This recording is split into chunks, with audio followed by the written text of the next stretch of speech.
Level 1. Applicant. 21 years old, you kick off of your journey by applying online for a police recruitment, which brings you to a quiet but serious, heavily secured compound at the Philadelphia Police Recruitment Center surrounded by tall fenced walls and visible CCTV cameras. After being checked in and taken inside, you find yourself inside a small, silent interview room containing a desk and 2 chairs, where a serious, intimidating officer sits across from you to ask, "Why do you want to become a police officer?" You give your prepared answer centering on justice, discipline, and protecting citizens, but the officer listens without expression as the questions suddenly get much harder. As the process moves, you start to feel nervous but answer carefully as you are grilled on your previous jobs, any involvement in court cases, your driving record, and your public behavior and discipline history. Without much delay, you are taken to the endurance phase of the physical test, where you run, push, and struggle through a stamina test, a strength test, and an endurance circuit, ultimately surviving the grueling trial even when your body feels like stopping. From there, you enter a quiet, sterile, and white clinic area for a professional, quick, and strict medical screening. Looking at this medical screening subjects you to a drug screening test requiring a small sample collection, a vision test, and a hearing test conducted in a soundproof room. A week passes while you wait at home until your laptop suddenly lights up with an email notification displaying your final result. You have been selected for officer training. Your next assignment is the Police Academy Training Program. The trainee. Your next 6 months are spent inside a large, highly secured LAPD Academy training facility complex in a controlled area of Los Angeles.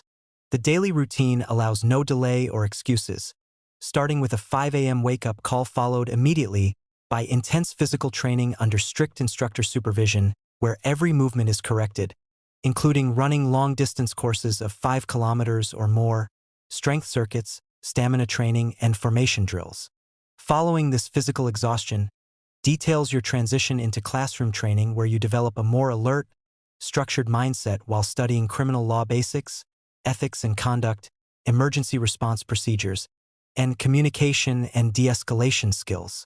As weeks pass, your body undergoes a mental and physical change, taking on a leaner physique, improved stamina, and faster reaction times, while your mind learns to observe hidden details, predict situations, and think in a controlled manner. Week 2 introduces safety-focused equipment training where you learn to wear tactical vests, adjust helmets, balance heavy gear under movement, and handle firearms. By the first month, the pressure increases as every action and drill is recorded and evaluated, leaving you to realize that a single mistake can completely reset your progress. As the training continues into practical scenarios shown in File U, and your senior officer partner deploy into simulated environments where you must remain externally calm, approach, and communicate while your heart is under extreme pressure, knowing everything is being watched and evaluated. Finally, graduation day arrives. Out of 300 original applicants, only 210 remain to step out to the cheers, applause, and emotions of the present crowd of families. You stand in formation for the oath ceremony, raising your right hand to repeat the words, duty, honor, service. In that final moment, applause fills the academy grounds as you transition from a recruit into a fully sworn LAPD police officer, officially authorized to serve and protect the public. Level 3 Field Training. You got assigned to Los Angeles Police Department Hollywood Division. Your patrol partner is responsible for high traffic, residential area, and nightlife zones. Your partner is a senior field officer with more than 10 years of experience. He is highly observant and responsible for training you and evaluating you. You try to show your best to him, you talk less nor ask any questions. Your working shifts also change, you work 7 hours a day. You get commanded by your senior officer partner by calls. He evaluates your actions and corrects you.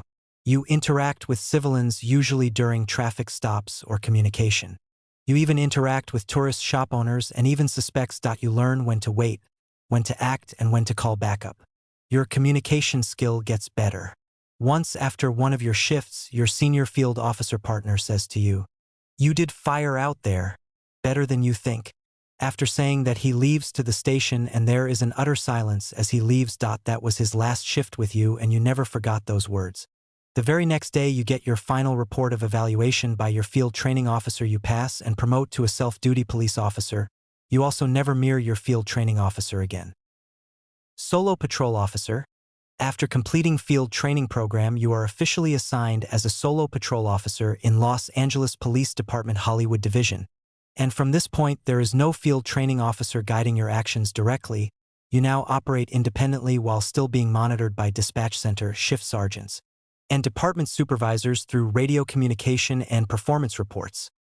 Your responsibility is to handle all assigned patrol duties, including traffic enforcement, emergency response calls, public safety incidents, domestic disturbance reports, suspicious activity investigations, and street-level crime prevention. You also maintain constant communication with dispatch, respond to radio instructions, coordinate with nearby patrol units for backup when required, and submit detailed incident reports after every call you handle. Over time, you get a hand of your duty, you become independent. You begin handling a variety of real cases such as overspeeding traffic stops, DUI suspects, public altercations, theft reports, and emergency assistance situations. In one incident, you stopped a vehicle for reckless driving, and the driver appeared intoxicated. The situation escalated quickly as the driver became aggressive and resisted instructions. And during the confrontation, the suspect pulled out a pocket knife. You quickly pulled out your gun. You did manage to arrest him afterwards. In your mind, it created a life-threatening moment. In that instant, you believed the situation could turn fatal, but your training took over. You maintained distance, issued clear commands, requested backup through dispatch. The suspect was taken into custody, and the case was processed as DUI with assault and weapon-related charges. After this and multiple similar incidents, your experience grows significantly, and you complete many arrests and field interventions over time, each case being recorded and reviewed by supervisors and sergeants who evaluate your performance, decision-making, and use of force reports through official department channels and dispatch logs.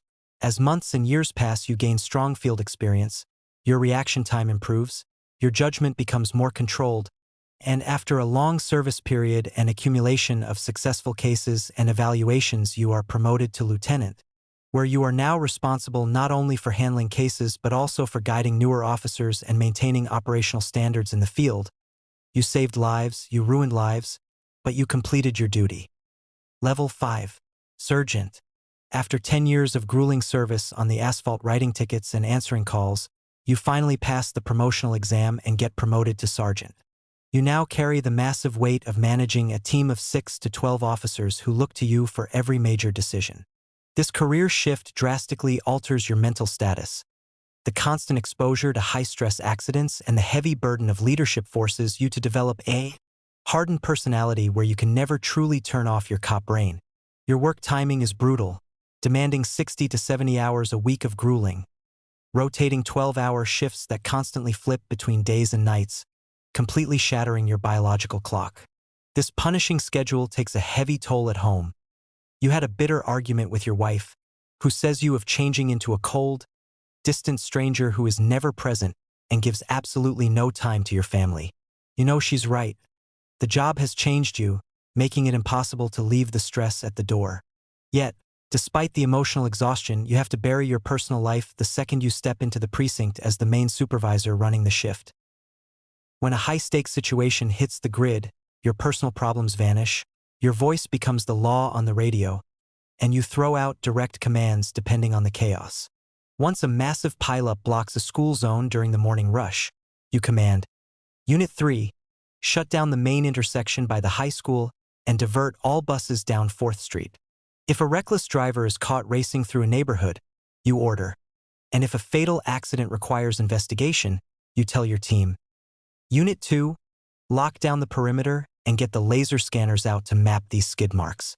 You went from a carefree cop on a motorcycle to a deeply stressed, hyper-focused mastermind keeping the entire city's traffic moving while your personal life slowly unravels. Level 5.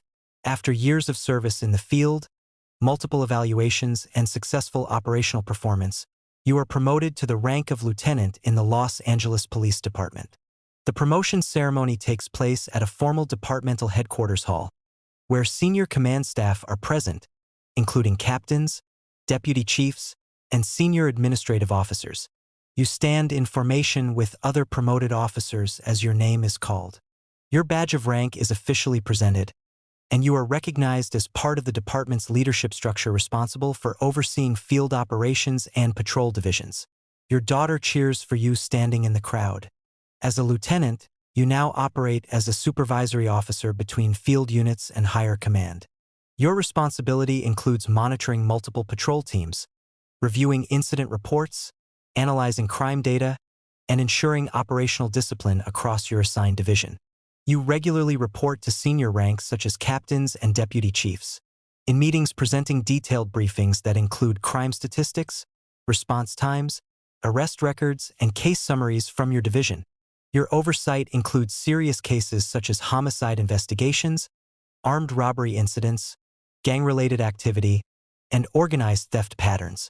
While you are not always the primary responder on scene, you are responsible for coordinating response strategies, approving tactical deployment, balancing enforcement, and ensuring proper procedure is followed during high-risk operations. In one major incident, a coordinated armed robbery occurs across multiple locations within your division. You receive real-time updates from dispatch units and coordinate multiple patrol teams to contain the situation. You analyze movement patterns, suspect descriptions, and radio reports, and you authorize containment zones while ensuring backup units are strategically positioned. The operation results in the arrest of multiple suspects and recovery of stolen property, with your supervisory decisions later highlighted in the official after-action report. In another case involving a homicide investigation, you oversee the initial field response and coordinate between surgeons. You review collected statements, dispatch timelines, and forensic updates, and you compile a structured briefing for higher command detailing the sequence of events, response effectiveness, and required improvements in future operations. Most of your daily work now revolves around command-level reporting, internal evaluations, and operational oversight. You receive continuous performance data from officers under your supervision, including arrest summaries, patrol efficiency reports, and incident escalation records, which you consolidate and present to senior leadership during briefing meetings. Your mental state is no longer shaped by immediate danger on the streets, but by constant responsibility, pressure, and accountability over everything happening under your command. Level 6. Captain. After 20 years of service, you finally reach the absolute peak of the chain of command and get promoted to captain. The weight of responsibility is now immense. You no longer manage just a single shift, but an entire district precinct with over 100 officers, sergeants, and lieutenants looking to you for administrative, financial, and tactical leadership. This demanding career, with its endless 80-hour work weeks and late-night emergency calls, ultimately broke your personal life. Your wife finally left you, unable to compete with a job that demanded all your time and emotional energy. Your house is quiet now, but the one saving grace is your children, who understand the sacrifice you made and still come to meet you often, bringing a brief glimpse of warmth to an otherwise isolated life. The second you step into your office, your job requirement is total, high-stakes management. You are the ultimate shield and the ultimate support for the entire district.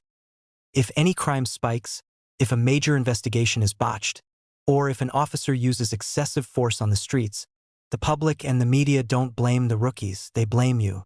Every single wrongdoing, tactical failure, or corrupt act committed under your command is instantly labeled as your bad supervision, putting your rank, your pension, and your 20-year reputation on the chopping block every single day. Because the stakes are so high, you report directly to the chief of police, sitting in intense, face-to-face briefings at headquarters where you must personally justify your precinct's numbers, explain every major incident, and hand over your direct reports. When disaster strikes, you also get all the media time, forcing you to step directly into the blinding spotlight. You are the public face of the department, standing at a podium behind a wall of microphones where you have to answer every single aggressive question from the news reporters, journalists, and live TV anchors. You have to think on your feet under intense pressure, defending your officers' actions while keeping the public calm, knowing a single wrong word could start a riot or end your career on the evening news. You slowly keep up, implement trust, try to make ends meet, and stay up the required standard. Level 7. Deputy Chief. After 30 years of service, you reach the absolute pinnacle of law enforcement leadership and become the deputy chief. The weight of responsibility is now staggering. You are the second in line for total power over the entire department, directly managing a massive army of more than 3,000 men and women who look to you for operational command. This legendary 30-year career, with its endless 80-hour work weeks and late-night emergency calls, completely broke your personal life decades ago. Your wife finally left you, unable to compete with a job that demanded all your time and emotional energy. Your house is quiet now, but the one saving grace is your children, who understand the sacrifice you made and still come to meet you often, bringing a brief glimpse of warmth to an otherwise isolated life. If any crime spikes, if a major investigation is botched, or if an officer does something against the law to citizen, the public and the media don't blame the rookies, they protest. Every single wrongdoing, tactical failure, or corrupt act committed under your command is considered your wrong supervision, and you directly have a meeting with the chief. You have become mentally exhausted, and after 3 decades you are still being treated with harsh discipline and responsibility, and you start to think your choices that you had made on your career. In the past. Level 8. Chief. After 35 years of service, you have become the chief of police. You are the one with ultimate authority, and you are the one who makes the decisions. You answer to the government, mayors, media, and staff. You make the biggest decisions of crime and your budgets on officer service. You retire after 3 years, a total of 38 years. You get a final ceremony, and you retire, but your wife and children are no longer with you. You are mentally exhausted and physically sick, but you do get a pension, and out there are people who are dreaming for what you have been. But they never thought of its consequences.